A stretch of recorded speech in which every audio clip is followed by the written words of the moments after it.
الحمد للہ رب العالمین والعاقبۃ للمتقین والصلاة والسلام علی نبیہ الکریم اما بعد فاعوذ باللہ من الشیطان الرجیم بسم اللہ الرحمن الرحیم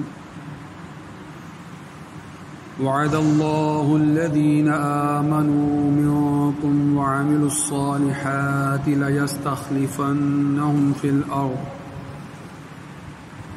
ليستخلفنهم في الأرض كما استخلف الذين من قبلهم وليمكنن لهم دينهم الذي ارتضى لهم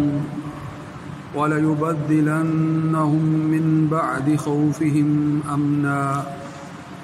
يعبدونني لا يشركون بي شيئا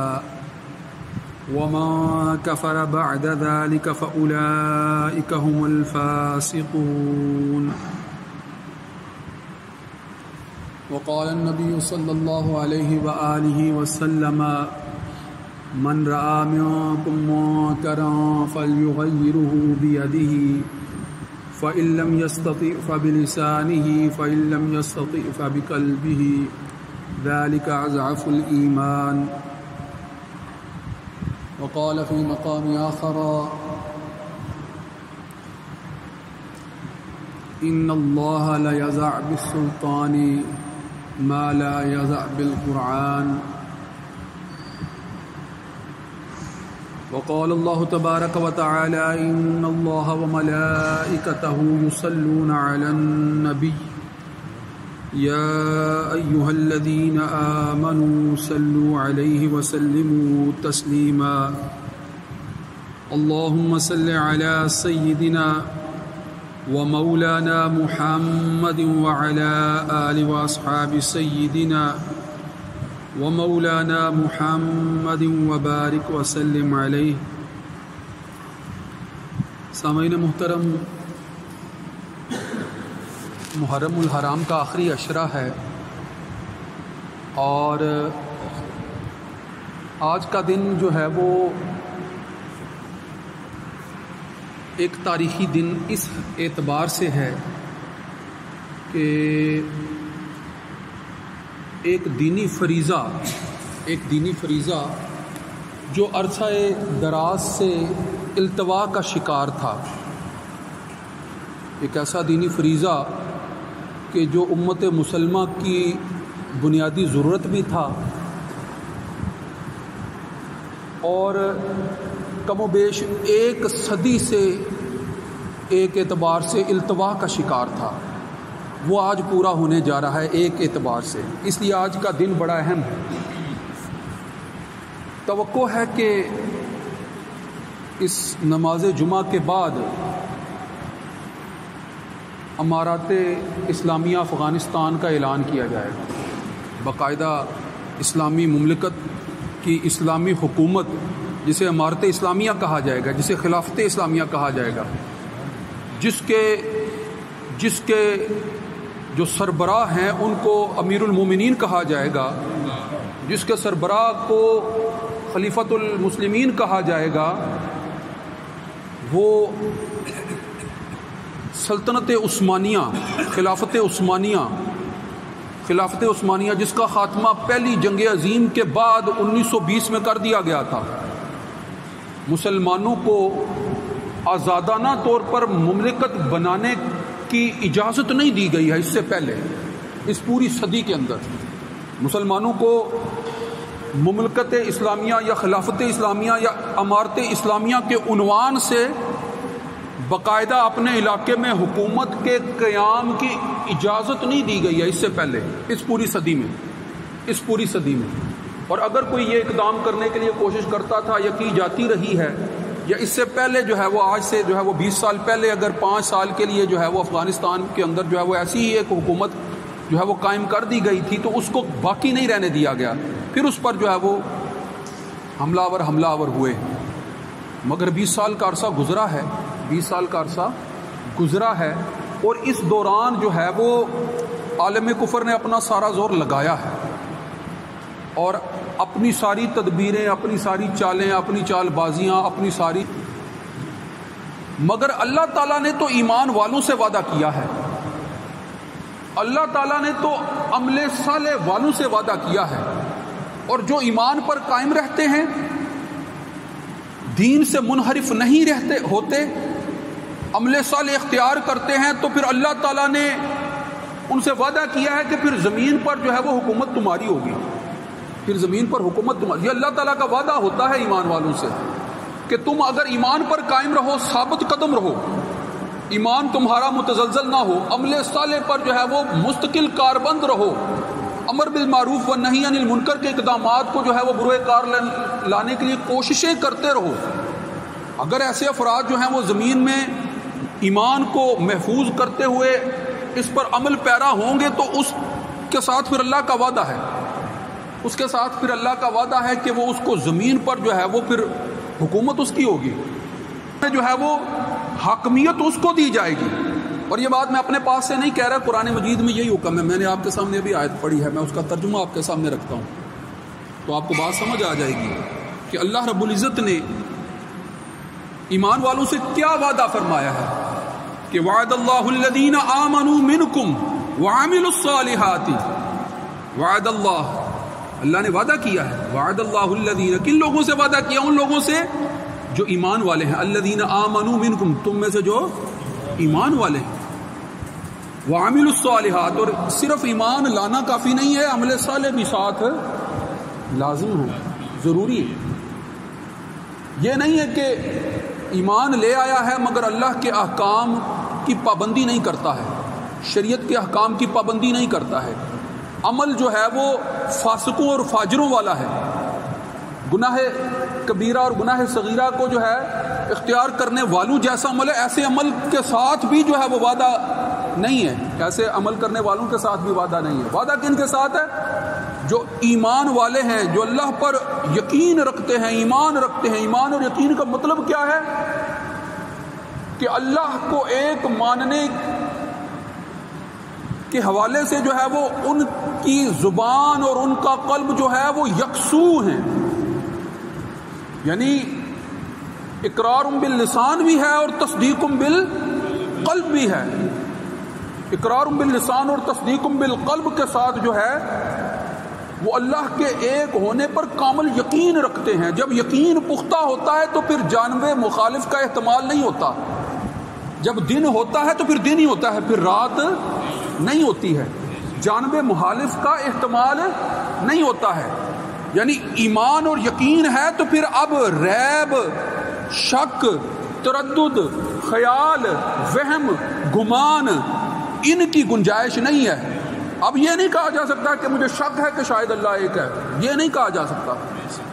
اگر یقین ہے، اگر ایمان ہے، اگر اللہ پر کامل ایمان ہے تو پھر شک کی کوئی گنجائش نہیں ہے، ریب اور تردد کی کوئی گنجائش نہیں ہے، پھر جو ہے وہ کسی وہم، گمان یا خیال کی گنجائش نہیں ہے، کسی تکے کی یا اٹکل پچو کی کوئی گنجائش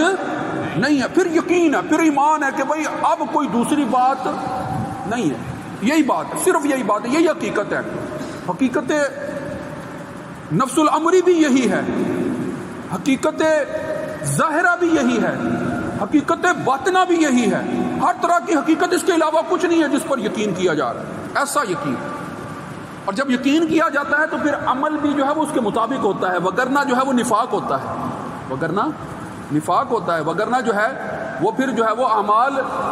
فاسقوں کے ہو سکتے ہیں، فاجروں کے ہو سکتے ہیں، ایمان والوں کے اعمال نہیں ہو سکتے۔ اعمال پھر جو ہے وہ اللہ کے حکم کے تابع ہوتے ہیں، اللہ کے حکم کے مطابق ہوتے ہیں، شریعت کے مطابق ہوتے ہیں، اور جس شریعت کو، جس حکم کو، جس دین کو اللہ نے پسند کیا وہ تو ہے ہی جامع دین، ہر اعتبار سے جامع۔ ان الدین عند اللہ الاسلام، دین اسلام اس کو دین کہا ہے، کہ جس میں جو ہے وہ صرف جو ہے وہ عبادات نہیں ہیں، اس میں سارے کے سارے معاملات بھی شامل ہیں، اس میں جو ہے وہ کاروباری معاملات بھی شامل ہیں، اس میں سیاسی معاملات بھی شامل ہیں، حکومت بھی اس میں شامل ہے، ریاست بھی اس میں شامل ہے، فرد بھی اس میں شامل ہے، افراد معاشرہ بھی اس میں شامل ہے، جتنی بھی جو ہے وہ معاشرت ہے اس کے متعلق جتنے بھی معاملات اور پہلو ہیں، چاہے وہ جو ہے وہ دینی ہوں، چاہے وہ علمی ہوں، چاہے وہ صحت سے متعلق معاملات ہوں، چاہے وہ انصاف سے متعلق معاملات ہوں، چاہے وہ سیاست اور ریاست سے متعلق معاملات ہوں، ہر طرح کے معاملات جو ہیں وہ پھر اس دین کو تب ہی دین کہا جائے گا جب سب کے متعلق اس کے اندر ہدایت و رہنمائی موجود ہو، تب اس کو دین کہا جائے گا. اور وہ دین دین اسلام ہی ہے. ان الدین عند اللہ الاسلام، وہ دین اسلام ہی ہے. تو جو دین اسلام کو اختیار کرتے ہوئے اس پر عمل پیرا ہوتے ہیں، ایمان لاتے ہیں، عمل صالح اختیار کرتے ہیں، تو پھر اللہ تعالیٰ نے ان سے کیا وعدہ فرمایا؟ اللہ تعالیٰ نے ان سے وعدہ فرمایا ہے لَيَسْتَخْلِفَنَّهُمْ فِي الْأَرْضِ، یقیناً ضرور تم کو میں عن قریب جو ہے وہ زمین پر جو ہے وہ حکومت عطا کر دوں گا، تمہیں خلافت عطا کر دوں گا. یہ وعدہ فرمایا اللہ تعالیٰ نے ایمان والوں سے، یہ وعدہ فرمایا ہے کہ لَيَسْتَخْلِفَنَّهُمْ فِي الْأَرْضِ. اور یہ وعدہ کیسا ہے؟ كَمَا اسْتَخْلَفَ الَّذِينَ مِن قَبْلِهِمْ، کہ جس طرح سے جو اللہ تعالیٰ نے حکومت عطا کی تھی، نیابت عطا کی تھی، خلیفہ بنایا تھا، اپنا نائب بنایا تھا تم سے پہلے لوگوں کو، تم سے پہلی قوموں کو، تم سے پہلی امتوں کو. اور غور کرو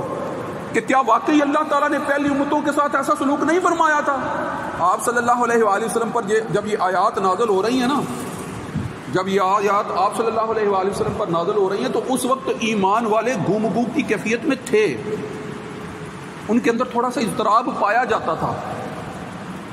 کہ ہم سے وعدہ تو حکومت کا کیا جا رہا ہے، ہم سے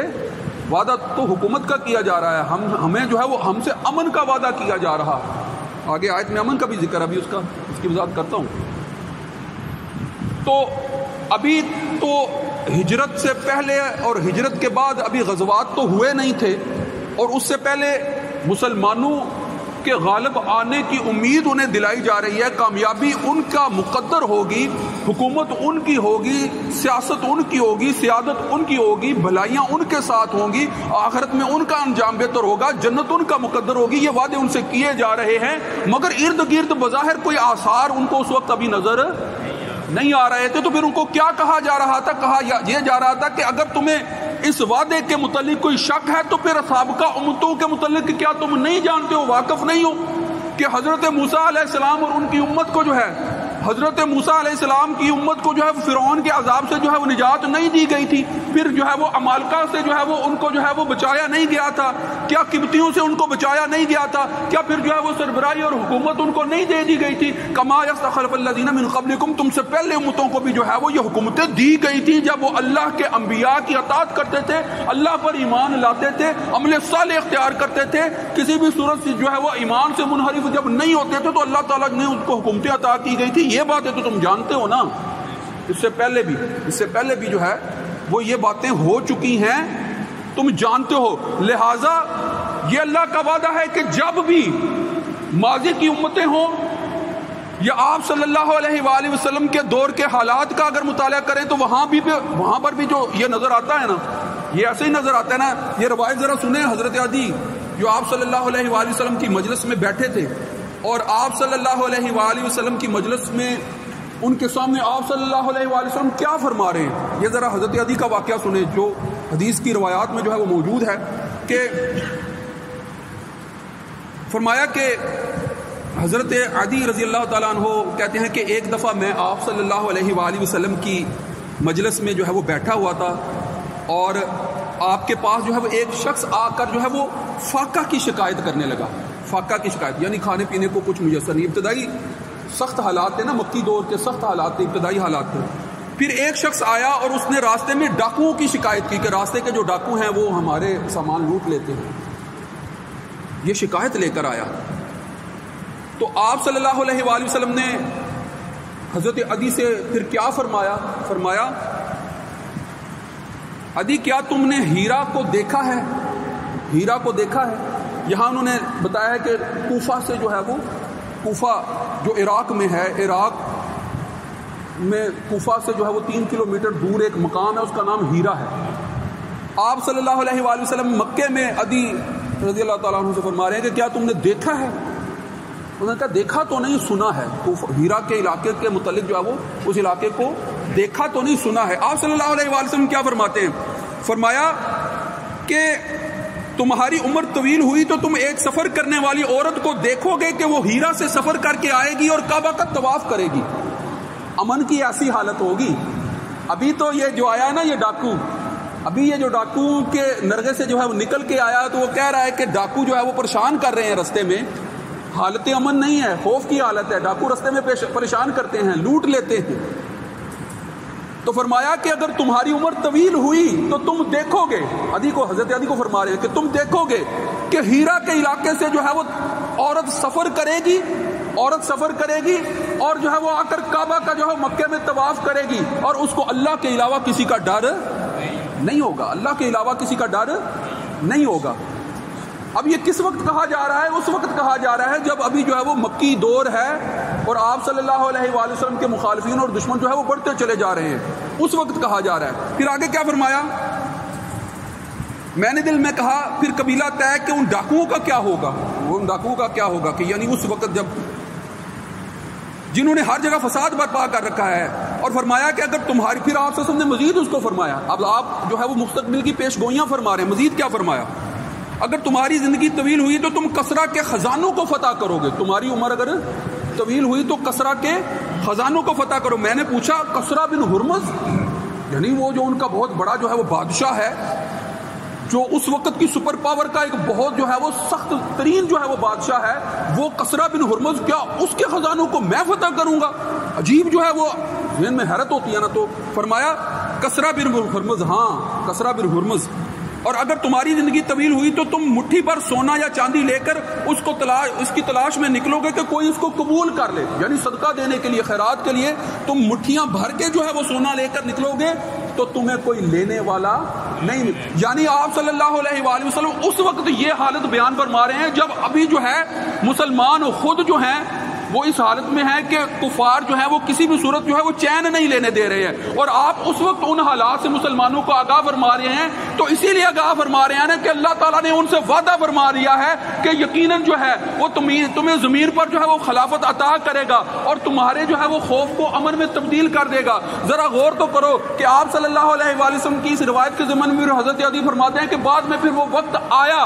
کہ میں نے اپنی آنکھوں سے دیکھا کہ ہیرا سے جو ہے وہ چلتی ہوئی عورت جو ہے وہ مکے تک پہنچ دیا، اور اس کو اللہ کے علاوہ جو ہے وہ کسی اور کا ڈر نہیں، کہ مسلمانوں کو جو وہ ایسی عظیم جو ہے وہ فتح عطا کر دی گئی کہ آپ صلی اللہ علیہ وآلہ وسلم نے جو مدنی زندگی کے تقریباً جو ہے وہ 10 سالہ عرصہ ہے، اس عرصے کے اندر ہی تقریباً سارے جزیرہ نما عرب کو جو ہے وہ فتح فرما لیا تھا، اور مسلمان جو ہے جو اس سے پہلے جو ہے وہ ہتھیار کے بغیر گھروں سے نکلتے نہیں تھے، اب ہتھیار گھروں میں رکھ کر جو ہے وہ عام مکے اور مدینے اور جو ہے وہ پورے عرب کی جو ہے وہ جگہوں پر جو ہے وہ سفر کرتے ہیں، اور کوئی جو ہے وہ ان کو چھیڑنے والا تک جو ڈاکو موجود نہیں ہوتا تھا۔ یہ حالت جو ہے وہ آپ صلی اللہ علیہ وآلہ وسلم کے دور میں ہی فتح مکہ کے بعد جو ہے وہ دیکھنے میں آ گئی تھی، اور اس کے بعد جو ہے وہ خلفائے راشدین کے دور میں بھی یہ حالت جو ہے وہ دیکھنے میں آ گئی تھی کہ شام کیا، مصر کیا، عراق کیا، اردن کیا، اسی طرح جو ہے وہ تیونس تک کے علاقے جو ہے وہ خلفائے راشدین کے دور میں، اور پھر اسی طرح جو ہے وہ افغانستان اور خراسان تک کے جو علاقے جو موجودہ افغان، یہ سارے علاقے جو ہے وہ اسی دور میں جو ہے مسلمانوں کے زیر نگیں آ گئے تھے۔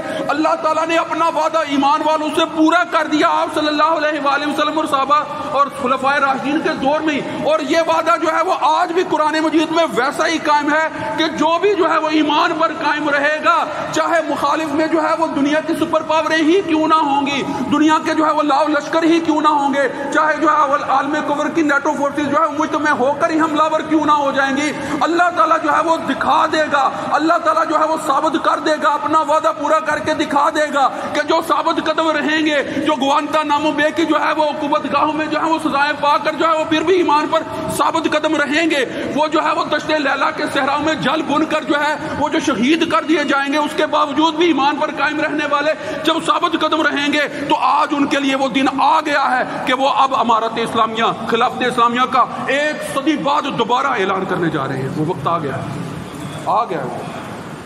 یہ ایمان کی سلامتی کے ساتھ جو ہے وہ مشروط ہے۔